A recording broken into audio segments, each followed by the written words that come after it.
بس اخوانا المسيحيين، يعني انا معلش تحملوني شوي. انت اليوم لما تهدي شخص مسلم، تمام، يعني يعرف انه المسيح هو نبي الله ورسوله وحاله كبقية الانبياء، تمام، صعب جدا انك تحط له هاي الاشارات على الاشياء اللي تهديه اياها. فانا كمسلم صعب اني اخذ هذه الاشياء وصعب اني احرجك بنفس الوقت.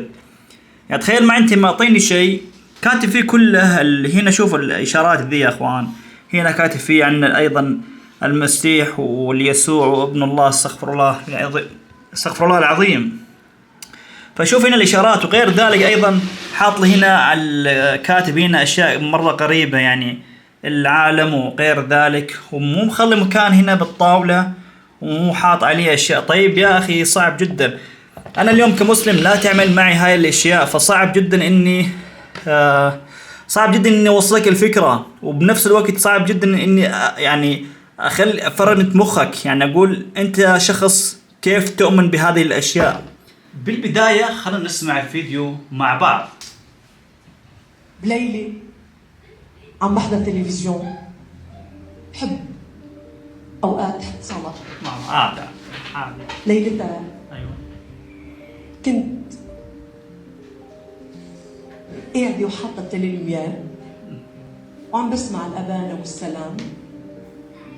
صليت، نمت. كل الليل فتح عيوني بلاقي يسوع حاطط ايده على التلفزيون هيك من برا، لابس ارجواني مخمل، بتطلع فيه، غمض عيوني برجع نام. ارجع بعد شوي اوعى فتح عيوني لاقي يسوع نفس الصورة حاطط ايده من غير الجوال، لابس ارجواني، برجع نام.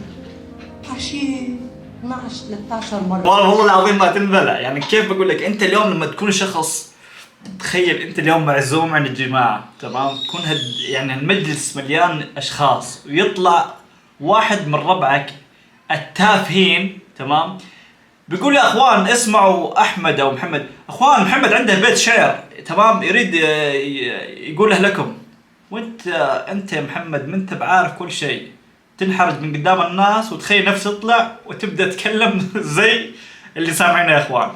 كيف اللي يسوع حاط ايده على التلفاز وناظر على، اقول لك انا كنت نايم وبعد فتحت لقيت يسوع المسيح ماسك حاطط يده على التلفزيون كذا. يعني بس شايف انت اليوم لما تكون طبعا هم يفترون، احنا ما نتكلم عن المسيح رسول الله طبعا ونبي الله، انا ما اتكلم كذا.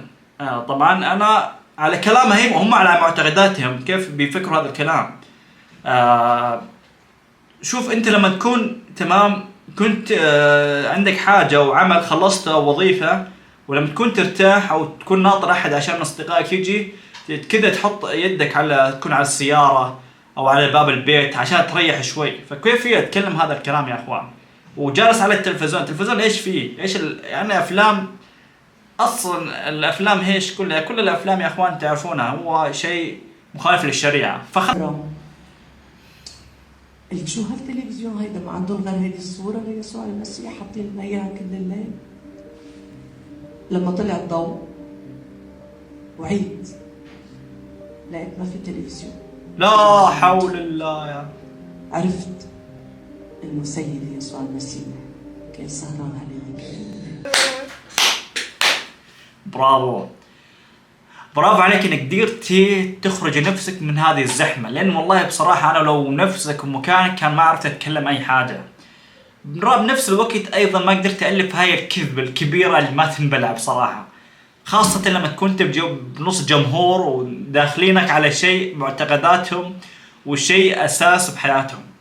بعدين ايش الصوره اللي معلقينها يا اخوانا؟ بصراحه انا والله ما اول مره بشوف هاي الصوره، الشخص اللي صالبينه وحاطينه تمثال. انا معيش اخوان مسيحيين لا تاخذوني، بس انا اول مره اشوف هاي الحاجات، انا كشخص كمسلم يعني اول مره اشوف هاي الحاجات. كيف انتم معتقداتكم تحطون اشخاص وتصبون كذا؟ يعني ما تخافون الاطفال لما يدخلوا بالكنيسه ما بيخافوا او يسوي لكم هذا ايش وظيفته، هذا ايش يسوي هنا؟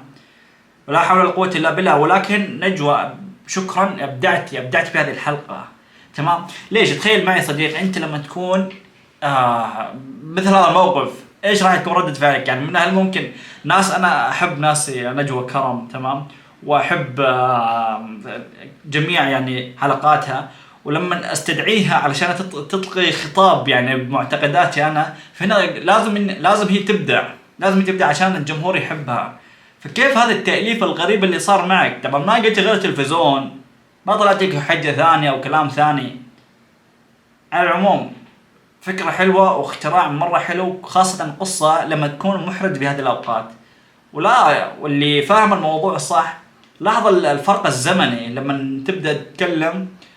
آه وانا بحضر افلام، الفاصل الزمن هذا تأليف يا اخوان، لا تلومونها، هي جالسة بتألف.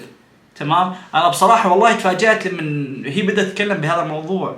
غير ذلك حبيت اوجه رسالة لاخواننا المسيحيين، انت اليوم لما تبغى تهدي اخوك المسلم هديه او حاجه ثانيه، فصعب انك لا تعطيه هدايا كتب عن المسيح وغير ذلك، لانه صعب من جدا، صعب جدا انك تصل لمبتغاك او تاخذ الفكره اللي بمخك تعطيها لشخص مسلم. فربي يوفقكم، وانا لا تلوموني ولا تاخذون على الكلام اللي بذر مني، واسال الله لكم الهدايا، واسال الله سبحانه وتعالى ان يعطيكم الطريق الصحيح. فهذا مجرد فيديو بسيط حبيت أشاركه معكم، وأسأل الله أن ينفعني وينفعكم، وأسأل الله أن يهديكم إلى طريق الصح. فربي يوفقكم، واعذرونا يا إخوان، لا تنسونا يا إخوان تدعمونا بالقناة عشان نستمر بالنشر المزيد إن شاء الله تعالى. في أمان الله.